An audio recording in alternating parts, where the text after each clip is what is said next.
Yes, just to correct, I'm not an expert on asylum issues. I'm an expert on Africa. But yes, the Labour Party, when it was in opposition and when it was running for election, had always said that it would cancel this deal. It did not believe in the deal. It thought it didn't act as a deterrent. The deal had been presented to the British public by the Conservative Party as likely to deter all these small boats crossings, as they're called, where people get into small boats in Calais and put their lives in their hands crossing the channel.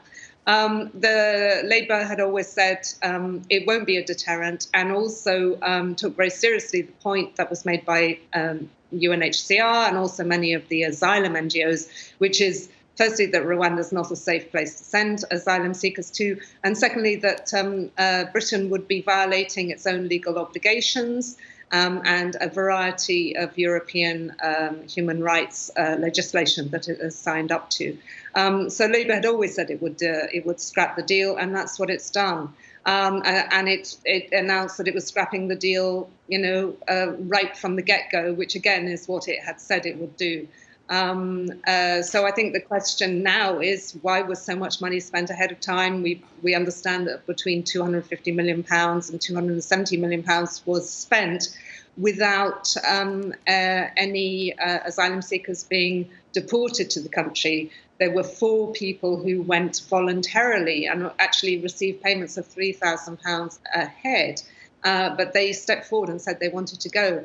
But the whole idea that this policy deterred asylum seekers and was going to be the great silver bullet that a right-wing government here in the UK was searching and was seeking has collapsed. So let me ask you, what impact will this cancellation have on the migrants, the asylum seekers that were slated to be sent to Rwanda?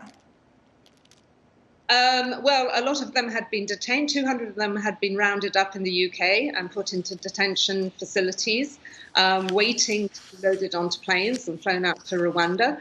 They are now being released. And in fact, they are suing the British government for compensation for being detained in that way.